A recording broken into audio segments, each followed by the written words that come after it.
Hi there, I'm going to show you how to replace a battery on the Suzuki key fob. It's a pretty straightforward process, and I'm going to be using a flat tip screwdriver about this size. And you need one of the 2032 batteries. You can get these off Amazon. They're just a few dollars, and there's a link below in the description that will take you straight there. So on the on the bottom portion of the back side, slide this over and pull out your mechanical key. Then take your flat tip screwdriver, insert it right here, and just give the fob a good twist. You can use your fingers to pull the two halves apart.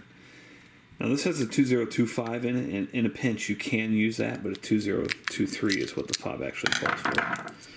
Take out the old battery. New one goes in just like that. Squeeze these two halves back together and you can test it right here.